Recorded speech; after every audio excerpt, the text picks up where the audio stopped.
یہ جو homo sexuality ہے ایک ایجنڈے کے تحت دنیا میں اس کو عام کیا جا رہا ہے، اور خاص طور پر جو اسلامی کنٹریز ہیں نا ان کا وہ بہت زیادہ ہدف ہیں. یہ بہت بڑی بے شرمی ہے، بہت بڑی بے غیرتی ہے. جو ہومو سیکشولیٹی میں مبتلا لوگ ہیں کہتے ہیں اس میں بے غیرتی کیا ہے، اس میں کیا ہے بھائی، ایک بندہ راضی وہ بھی راضی. بے غیرتی بے شرمی ایسی چیز نہیں ہے جس کی کوئی سائنسدانوں نے کوئی ڈیفینیشن بیان کی ہو، یہ محسوس ہونے والی چیز ہے. جب آپ کے اندر حس ہی ختم ہو جائے، آپ بے غیرت بن جائیں، تو بے غیرتی کے علاوہ ہر چیز آپ کو محسوس ہوتی ہے. اتنا بدترین، اتنا غلیظ، اتنا گندا عمل کہ لوط علیہ السلام کی قوم جو یہ عمل کرتی تھی اللہ نے اٹھا کے اس کو الٹا دے کے پٹخ دیا. وَتَذَرُونَ مَا خَلَقَ لَكُمْ رَبُّكُمْ، ان عورتوں سے نکاح کو چھوڑ دیتے ہو جو اللہ نے تمہارے لیے پیدا کی ہیں. یہ لوط علیہ السلام اپنی قوم کو سمجھاتے تھے. یہ وہ غلیظ، پلید اور گندا عمل ہے جو گدھے گھوڑے بھی نہیں کرتے، کتے بلی بھی نہیں کرتے. انسان کتوں سے، بلوں سے، گدھے گھوڑوں سے بھی بدتر ہو گیا ہے. اور یہ کام تہذیب یافتہ لوگ پروموٹ کر رہے ہیں جو اپنے آپ کو بڑا مہذب کہتے ہیں. قرآن میں ہے نا، اللہ تعالیٰ نے فرمایا ثم رددناہ اسفل سافلین، ہم نے انسان کو بہترین بنایا.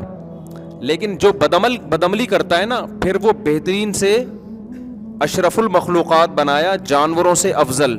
لیکن اللہ کہتے ہیں جب انسان بدعملی میں آتا ہے تو وہ جانوروں سے بدتر ہو جاتا ہے.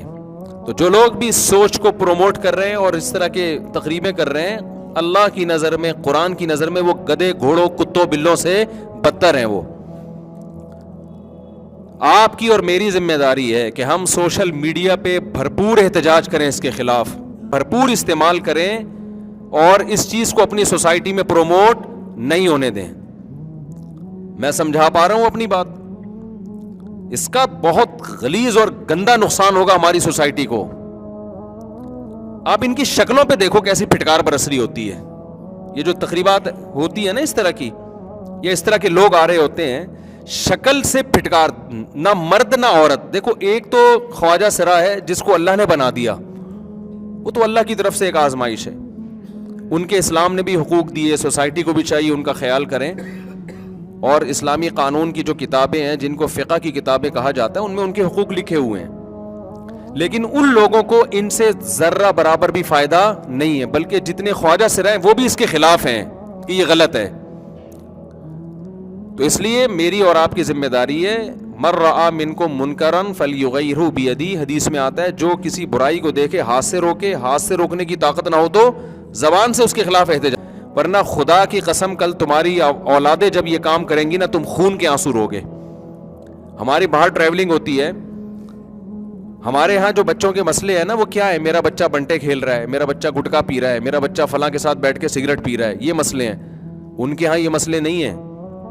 ان کے یہاں مسئلے ہیں کہ میرا بچہ لڑکیوں میں دلچسپی نہیں رکھتا، وہ شادی کی بات نہیں کرتا، وہ مرد سے شادی کرنا چاہتا ہے. غیرت مند آدمی زمین میں گڑ جاتا ہے، لیکن جن میں غیرت ہوگی تو وہ گڑیں گے نا.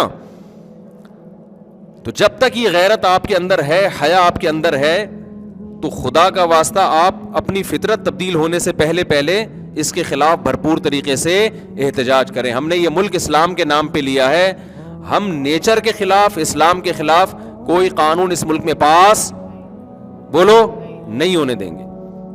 اسلام میں اپنی خلقت کو تبدیل کرنے کی آپ کو اجازت نہیں ہے. اتنی بھی اجازت نہیں ہے، نبی نے فرمایا جو مرد یا عورت دونوں دانتوں کے درمیان گیپ پیدا کرے نا گھسائی کر کے، اس پر بھی اللہ کی لعنت. کسی کے دانت بہت زیادہ ہونٹوں سے باہر نکل گئے، وہ تو نیچرل حالت ہی نہیں ہے نا، اس کو آپریٹ کر کے ٹھیک کروایا جا سکتا ہے. لیکن حسن پیدا کرنے کے لیے اپنی نیچر کو چینج کر دینا، مرد عورت بن جائے، عورت مرد بن جائے. بڑھاپے میں سفید بالوں کو کالا کرنے کی اجازت نہیں ہے. آپ کلر لگا سکتے ہیں، براؤن یا ریڈ کوئی بھی لگا سکتے ہیں، بلیک کیوں نہیں کر سکتے؟ آپ نیچر کو چینج کر رہے ہیں. ایک پلاسٹک سرجری وہ ہوتی ہے کہ کوئی زخم ہو گیا آپ کو یا کہیں جل گئے، اس کے لیے. ایک پلاسٹک سرجری کیا ہے؟ اپنا بڑھاپا چھپانے کے لیے. ایک پلاسٹک سرجری وہ ہے اپنی جو قدرت نے آپ کو شکل دی اس کو چینج کرنے کے لیے. یہ والی پلاسٹک سرجری اسلام میں کیا ہے؟ حرام ہے. قرآن میں صاف اللہ نے حکم دیا کہ شیطان نے یہ قسم اٹھائی کہ فلا یغیرن خلق اللہ، اے اللہ میں ان کو ایسا گمراہ کروں گا یہ تیری بنائی ہوئی فطرت کو چینج کریں گے. ہومو سیکشولیٹی اس کی بدترین مثال ہے. اس سے زیادہ انسان چینج نہیں ہو سکتا, اس سے زیادہ چینج نہیں, اس سے زیادہ فطرت کو مس نہیں کیا. یعنی وہ کام جو گدھا گھوڑا نہیں کرتا, اس کی نیچر میں نہیں ہے یہ, جو بندر نہیں کرتے جو کام, اور وہ پڑھا لکھا انسان کر رہا ہے. تو خدا کا واسطہ یہ بیچارے ٹھرکی لوگ ہیں, وقت پہ شادیاں نہیں کرتے, بچپن میں کوئی غلط ان سے کو مل جاتا ہے, اس کے جذبات کا شکار ہو جاتے ہیں, توبہ کی توفیق نہیں ملتی, مذہب کو یہ لوگ ویسے ہی نہیں مانتے, تو یہ پھر سوسائٹی میں بیمار ہوتے ہیں لوگ. ایک بیماری ہوتی ہے نا, نشے کی عادت پڑ گئی, بیمار ہو گیا, اس بیمار کو دیکھ کے قانون چینج نہیں ہوتا, اس بیمار کا علاج کیا. یہ بیمار ہے, ہم یہ